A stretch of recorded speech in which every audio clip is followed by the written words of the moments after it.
In the shadowed crevices of our shared past, in the twilight between the known and the unknown, there lies a realm where the extraordinary masquerades as the mundane.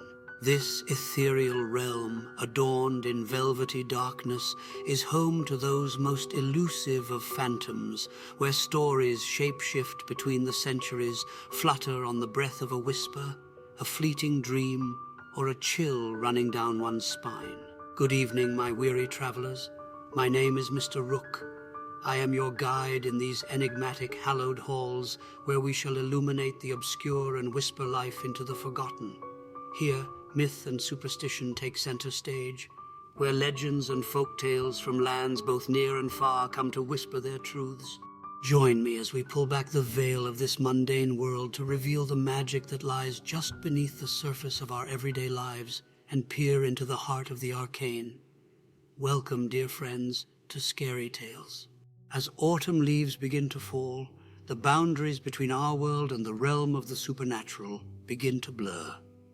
Welcome, dear friends, to a world where myths and legends may hold more than just a grain of truth. On this night, we find ourselves on the cusp of All Hallows Eve, a night of magic, mischief, and perhaps a tinge of malevolence.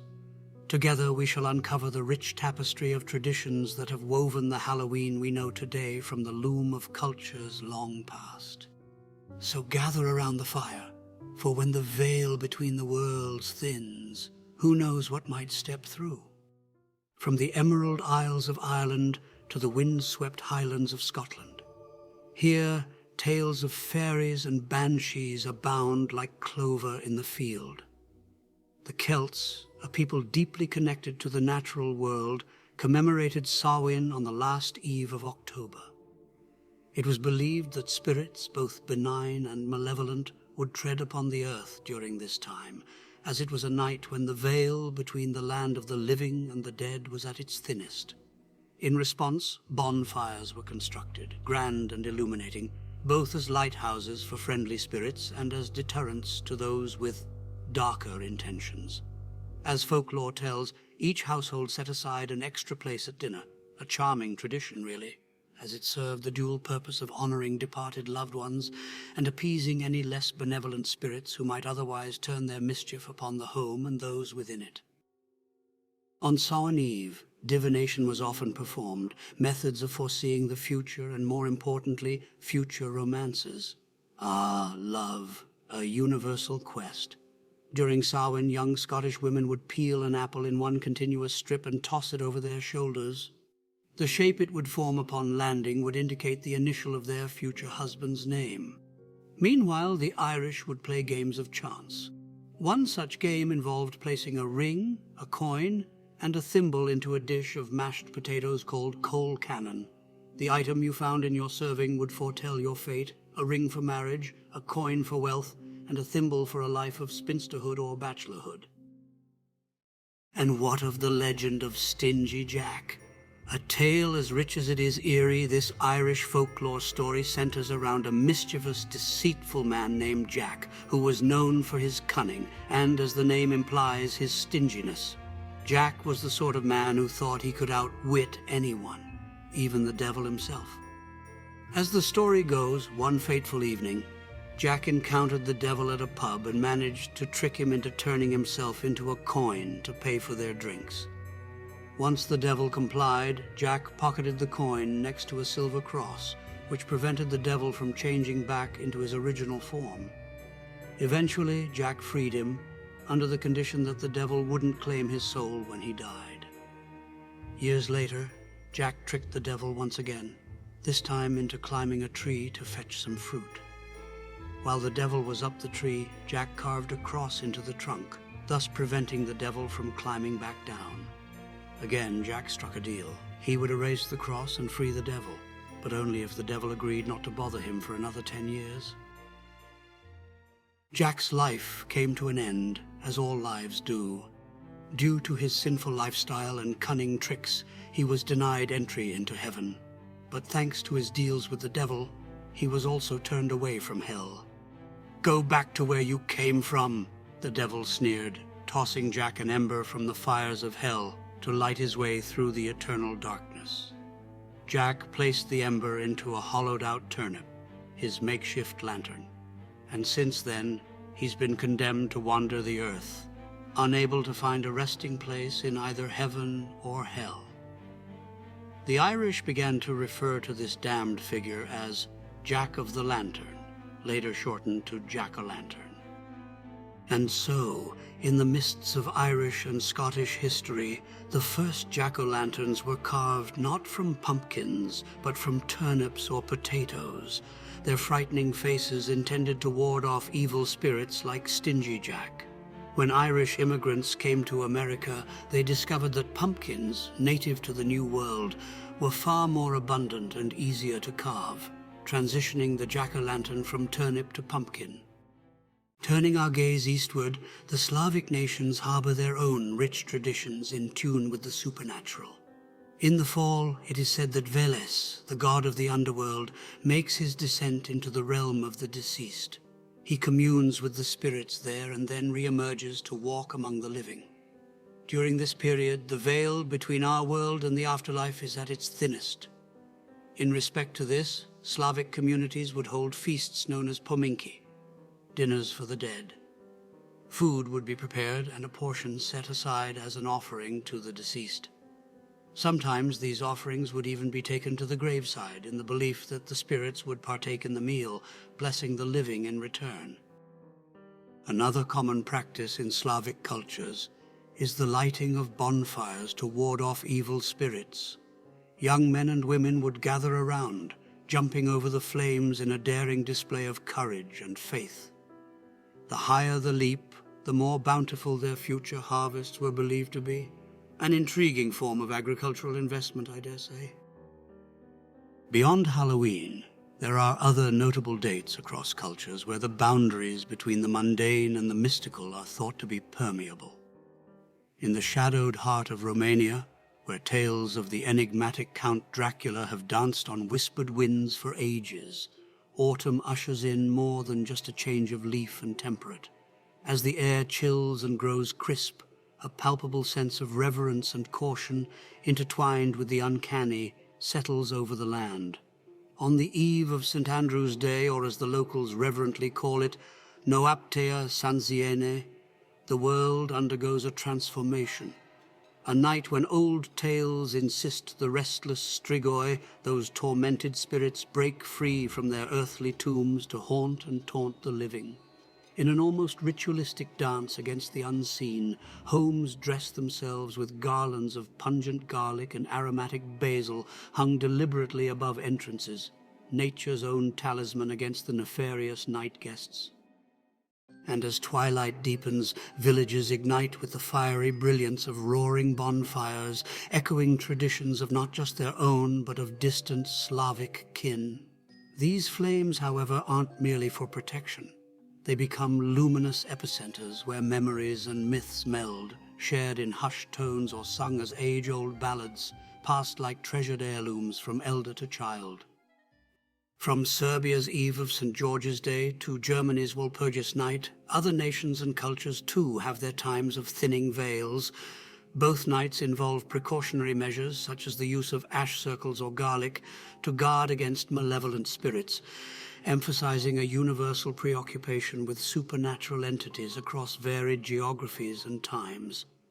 In popular culture, the Eve of St. George has been immortalized in works like Bram Stoker's Dracula, where it's not just a backdrop, but a vital element of the plot. "Must you go?" warns the old innkeeper's wife. "Oh, young hare, must you go? It is the Eve of St. George's Day. Do you not know that tonight, when the clock strikes midnight, all the evil things in the world will have full sway?"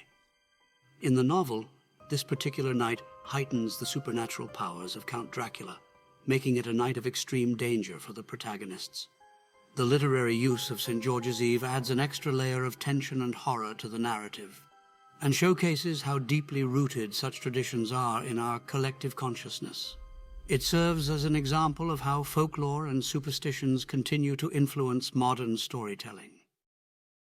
Walpurgis Night, falling on the eve of May 1st, is steeped in old European mythologies that intertwine the boundaries between the living and the supernatural.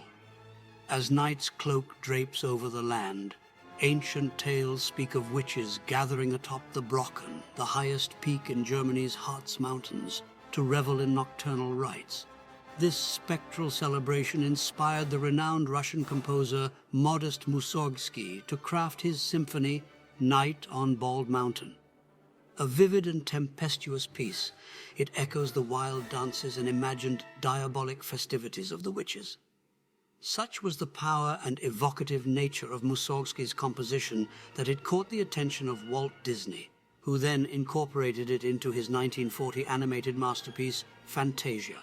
Within the film, Night on Bald Mountain unfolds as a visually arresting sequence where Chernobog, a colossal devil figure, emerges from the mountain's summit, summoning spirits and reveling in the dark ceremonies of Walpurgis Night until dawn drives them back into the shadows. And now, join me as we embark upon a whirlwind journey around the world to explore how various other cultures acknowledge the presence of spirits. In Mexico, the Day of the Dead, or Dia de los Muertos, is a vibrant celebration where families remember their deceased loved ones. It's a time of feasting, decorative costumes, music and dance, where people visit cemeteries to decorate the graves of their ancestors. Further east, we find the Hungry Ghost Festival in Chinese tradition, where it's believed that the spirits of the departed come back to visit the world of the living.